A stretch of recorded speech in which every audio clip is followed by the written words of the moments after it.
जैसे मित्रों, मैं पंडित राजीव झा आप सभी का एक बार फिर से अपने यूट्यूब चैनल पर हृदय से स्वागत करता हूं। मित्रों, जैसा कि हम लोग जानते हैं, ज्योतिष शास्त्र के अनुसार 9 ग्रह होते हैं। सूर्य, चंद्रमा, मंगल, बुध, गुरु, शुक्र, शनि, राहु, केतु। ये 9 ग्रह जब किसी बालक का जन्म होता है तो उस समय में जातक के कुंडली के जो 12 घर हैं, 12 भाव हैं, उन भावों में ये ग्रह जिस भाव में रहते हैं,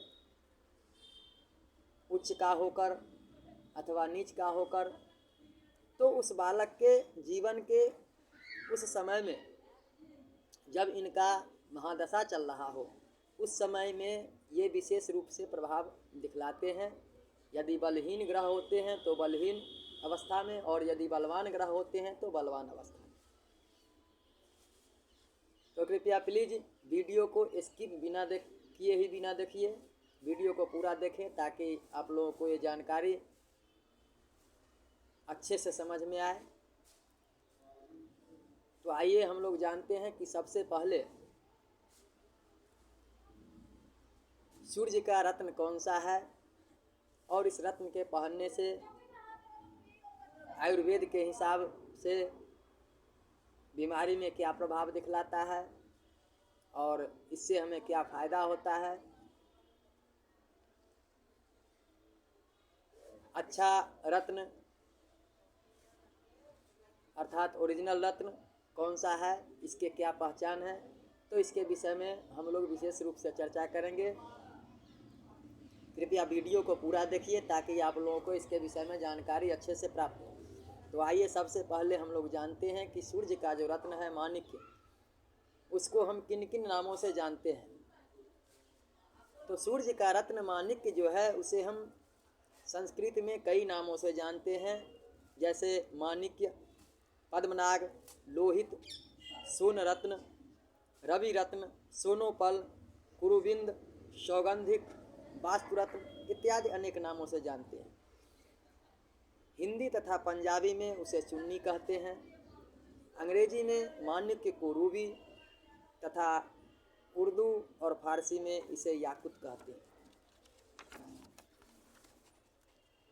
ये सूर्य ग्रह के रत्न होते हैं। अब आइए इसके माणिक्य के जो आयुर्वेद के हिसाब से दोष हैं, जो प्रमाणिक दोष हैं, वो क्या है उसके विषय में जानते हैं कि किस विषय से ये माणिक्य अशुभ और दोष युक्त माना जाता है। तो सबसे पहले यदि माणिक्य रत्न के अंदर चमक न हो, अर्थात चमक से रहित हो, बालू का जो रेत है, कण है, उसके जैसा यदि किरकिरा हो अथवा चुरचुरा हो,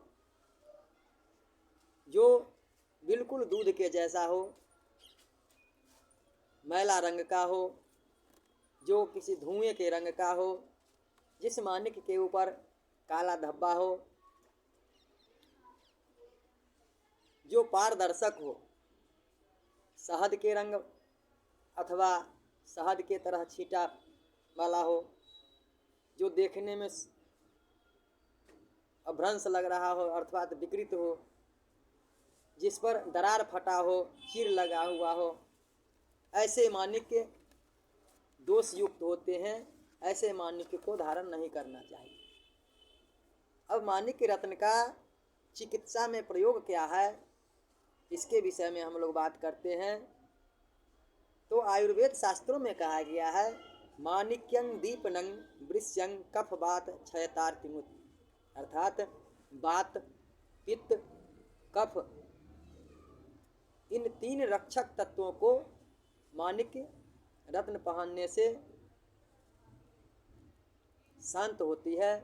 क्षय रोग, उदरशूल रोग, फोड़ा, घाव, विषक्रिया, चक्षु रोग अर्थात आँख का रोग, कुष्ठबद्धता, ये सभी रोग शांत होते हैं, ये सभी रोग दूर होती है माणिक्य रत्न के पहनने से। अब प्रश्न उठता है कि माणिक्य रत्न धारण कौन करे। तो माणिक्य सूर्य का रत्न है। यदि किसी के जन्म समय में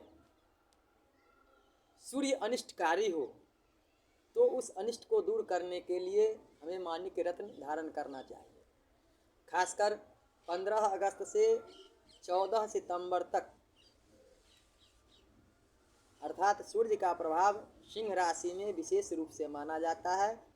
तो खासकर 15 अगस्त से 14 सितंबर तक जिन व्यक्तियों का जन्म हुआ हो उन्हें माणिक्य रत्न धारण करना चाहिए, इससे उन्हें विशेष लाभ मिलता है। अब प्रश्न उठता है कि धारण कैसे करें, धारण की विधि क्या है। तो कम से कम 3 रत्ती का माणिक्य अपने जन्म महीने में अथवा 1 तारीख, 10 तारीख, 19 तारीख, 28 तारीख तथा रविवार को जनवरी, मार्च, मई, जुलाई, अगस्त, सितंबर, अक्टूबर तथा दिसंबर में धारण करना चाहिए। इसे धारण करने का जो मंत्र है भगवान सूर्य का वैदिक मंत्र है, आकृष्णीन रजसा वर्तमानो निवेशयन्न मृतं मर्त्यंच हिरण्ययेन सविता रथेना देवो याति भुवनानि पश्यन्। खासकर 21 बार या 108 बार इस मंत्र से अभिमंत्रित कर उसके पश्चात ही माणिक्य रत्न को धारण करना चाहिए। माणिक्य रत्न बहुत ही मूल्यवान है। यह हीरे से भी महंगा रत्न है। कभी कभी तो हीरा से तिगुना इसका मूल्य हो जाता है। तो जो लोग माणिक्य रत्न धारण नहीं कर सकते हैं वो इसके अभाव में कंठकीज अथवा तमारा रत्न धारण कर सकते हैं। तो यदि आप लोगों को मेरे द्वारा बनाई हुई यह वीडियो अच्छा लगे तो कृपया मेरे चैनल को सब्सक्राइब करें, वीडियो को लाइक करें और अधिक से अधिक शेयर करें ताकि सभी लोग इसे पहनकर इसका लाभ प्राप्त कर सकें। और यदि किसी भी तरीके की परामर्श हो तो डिस्क्रिप्शन में मेरा मोबाइल नंबर दिया हुआ है, कॉल करें और परामर्श लें। जय श्री राम।